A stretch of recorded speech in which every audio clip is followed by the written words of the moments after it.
Welcome back. I'm your host, Rich Weber, with the Florida Aviation Network, and we're broadcasting to you in the clear from the Howard Hughes exhibit in the Florida Air Museum at Sun and Fun 2013 at the Lakeland Linder Regional Airport in Lakeland, Florida. And we were talking just a few minutes ago with Mr. Keith Smith with the Central Florida Aerospace Academy, and gathered a lot of great information and some new things about the Academy, what's going on over there. But I'm pleased to welcome today Mr.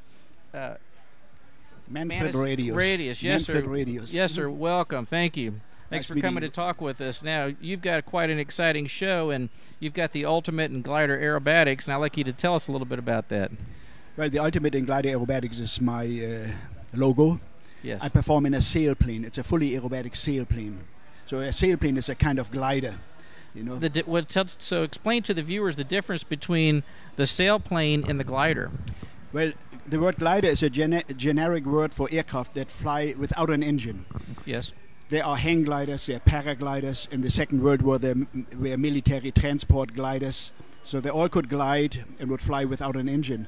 Now, the word hang glider specifies what type of glider it is. It's a hang glider. Paraglider is another kind of glider. And I fly a sailplane. So it would be the design then. So a hang glider might be maybe what has like the parachute. Well, that's like a motorized glider, I guess. Kind of give us a definition, if you will. In case of a hang glider, the pilot hangs actually underneath that wing. In case of a paraglider, the pilot also hangs, but under suspension lines. And the paraglider is evolved from parachutes, you know, a paraglider. Which we've seen. Yeah. Now a sailplane is very different. We're having a cockpit, you know, with a canopy, long, slender wings, and enclosed, and my sailplane is made of fiberglass, which makes it, of course, much lighter than a regular airplane, than a motorized airplane. That's right. My glider weighs about 420 pounds, empty, without me in it, yeah. And I need to get towed to altitude. Yes. So because my glider has no engine, there are motor gliders. There are gliders that actually can launch them by themselves. They have a motor, you know.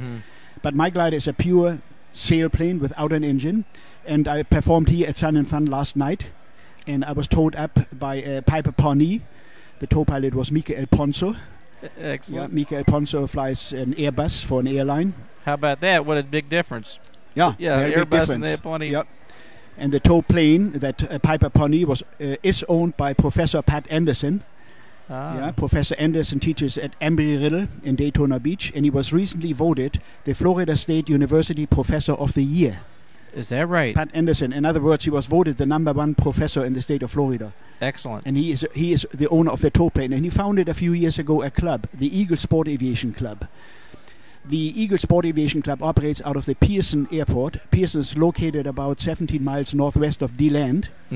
And members of that club fly both power planes as well as gliders, and they're very active in aerobatics and competing in aerobatic competitions. Yeah? And that's not something just anybody can do either. Well, you have to take quite a talent. Lessons. First of all, you take lessons, know, by a qualified aerobatic instructor, and you can get those lessons actually at the Eagle Sport Aviation Club, because they have a two-seater, a K-21, which is very well suited for aerobatic flying. Yeah, and aerobatic instructions. And then naturally you need the right aircraft to do it. Most sailplanes are not designed for aerobatics. Let me ask you a question before you go on about that. People that don't have any glider experience, they need to go out and learn to fly a glider, obviously, first. Correct. Get some time in the glider, and then you can progress into glider aerobatics. Right. Would you recommend that? Oh, absolutely. I mean, aerobatics is advanced flying. Yes. You should first become an experienced pilot before you even think of flying aerobatics. Right. And now I grew up in a suburb of Hamburg, Germany, and when I was 17, I found the gliding club by accident. I was riding my bicycle and I happened to find the gliding club, and I found out that for 10 Deutschmarks I could take a ride in a glider. So I didn't have any money with me. I came back with the money, took a ride. Excellent. Well, we've got some video that we like to put up here that's going to give some idea, and maybe you can kind of talk us through this. Yeah, well, that's what we see now is my night performance. So I have silver sparks coming off the wingtips of my glider when I perform at night. What provides the light? They're called fountains. Fountains? Fountains or gerbes, yeah. And I did perform last night here at Sun and Fun, and everything worked very well. Excellent.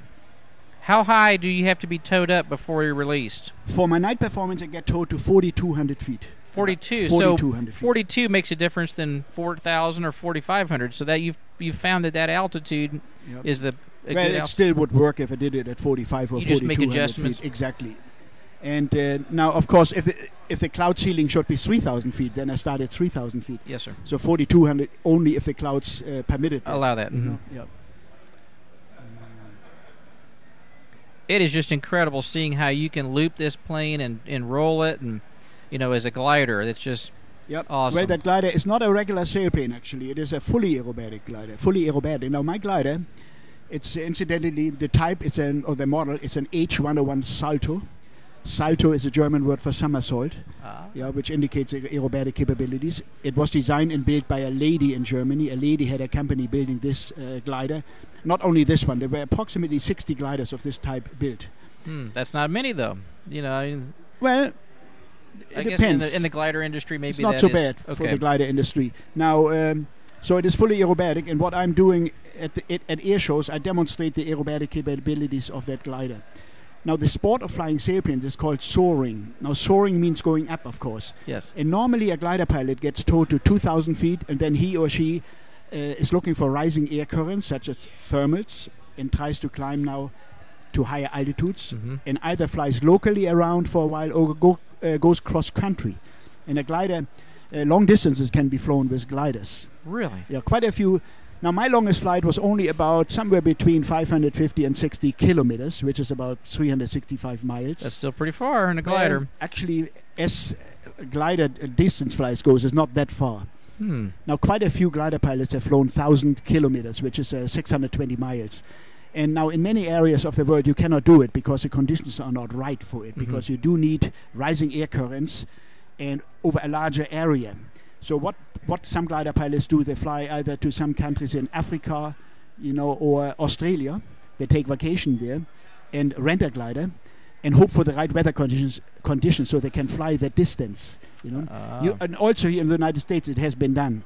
Really? In fact, Tom now flew many years ago 1,023 miles, was it? I believe miles. So that was a long, long way. That is a long way. Yep. That's a lot of thermals to be able to. Yes, and he used also ridge navigate. lift and as well as mountain wave, ridge lift and wave. There are different kind of updrafts a glider pilot can use. For instance, if a wind blows against a ridge, the air gets deflected upwards, and that is an updraft. So if you fly in that updraft, you can fly as long as the wind blows. As long as it just keeps giving you lift and picking you up. In the mountains, under some weather conditions, a wave forms. The air moves like a wave, called mountain wave or lee wave.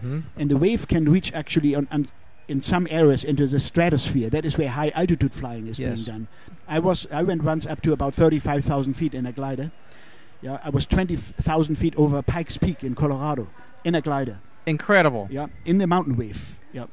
Now, most popular, the most common type of updraft is the thermal. It's a column of rising air. Yes. So you don't need mountains for thermals. You can have that in the flat terrain. All the thermals in the mountains are also very good, even better in the mountains. I bet they are even better because you've got the mountain air plus the thermals. It really gives you some lift. That's exactly it. Excellent. There's not a lot of people that can say that they've gone up to 30,000 feet in a glider.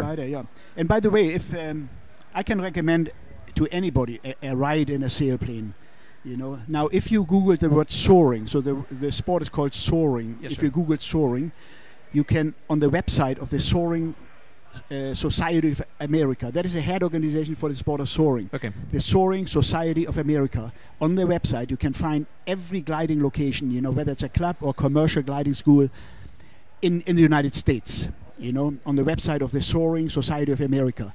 You can buy a gift certificate. It makes a nice and a unique gift, a ride in a sailplane. That would be unique. How many people can say that they've, got that kind of gift, where they can go? Exactly. It's something which will be with you for the rest of your life. Absolutely, and they're going to be surprised. Yeah, that's right. A nice surprise, and it's an unusual gift, a unique gift. That is really nice. Yeah, and when I took my first ride in a glider, that was in 1961. Really? I was 17 years old. I joined the club. I got hooked. As a result of my ride in a glider, I joined the club in Hamburg, Germany. Excellent. How did you decide then that you wanted? So you started, flying the glider, And then how did you decide you want to do aerobatics? Just take it a step higher? Yes, I flew 8 years in Germany, in the club in Germany, 8 years, and I immigrated to Canada. And shortly after I immigrated to Canada, I met Bogdan Wolski. Now, Bogdan had immigrated from Poland, and he learned already aerobatics in Poland. And he introduced me to glider aerobatics and gave me the first aerobatic lessons. Excellent. But I joined another club. There were 2 more aerobatic instructors who gave me some more lessons, and then I continued. And in 1977, 7 years later, I went back to Bogdan Wolski, and through him I got my aerobatic instructor's endorsement in 1977. Later that year, I went to Germany and I practiced for the second German glider aerobatic championships. So I competed in 1977 in the German glider aerobatic championships, and then again in 79 and in 81. When I had competed in those 3 championships, I was the only one outside of Europe who competed in glider aerobatic championships. In 1985, I competed in the first World Championship in glider aerobatics in Austria. That was 1985. World Championship. Yes. That's incredible.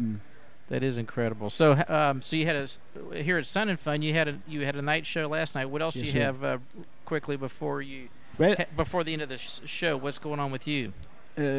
Sorry, I don't understand your question. What other performances do you have here at Sun and Fun? Well, this year, that was my only performance, a night performance. Last night. Yeah, that's correct. But I have performed for at least 20 years here at Sun and Fun. Incredible. Not every year, but most years. And I would do my day performance and night performance. Oh, the day and the night. Oh, usually day and night. 1 day, 1 night performance. And there's one thing I want to mention before we run out of time is tell us about the ribbon cut. That's something it's incredible that takes the skill to do that. Well, in my day performance, I am attempting at the end of my performance the inverted ribbon cut. So my ground crew is holding 2 poles with a ribbon suspended in between, which is about 25 feet above ground. And I'm trying to fly through that ribbon with my glider at 25 feet above ground, inverted. I'm flying inverted. Yes, so upside down, everybody. This is upside down. In a sailplane, no engine. It's no sailplane. It's a one-shot deal. It's like an auto rotation. Exactly. And you know what I like here about Sun and Fun so much? Meeting all my friends here. Yes. You know, that is why I enjoy coming so often back to Sun and Fun here. You know, I meet my friends, Wayne Boggs, the air boss, Rob Ryder, announcer, Dave Keim, another announcer, Wayne Garner, my crew chief. Yep. Wayne has been my crew chief ever since I started here, and performers such as John Moore, Gary Rower, and Steve Oliver, the Aeroshell aerobatic team, the Geico Skytypers. Yes. And by the way, the Geico Skytypers is the only team in the world doing this kind of skytyping. Really? Because there's skywriting. Suzanne Esbury Oliver is a skywriter, but they're sky typing. It's a different technology. We're going to have to talk about that some more. Well, we're running out of time here, but listen, everybody, I've been talking with Mr. Manfred Radius, and thanks so much for coming by and talking to us and sharing this information. There's a lot of knowledge we've learned. I'm Rich Weber, your host with the Florida Aviation Network, coming to you from the Howard Hughes exhibit. We've got plenty more to come, so stay tuned.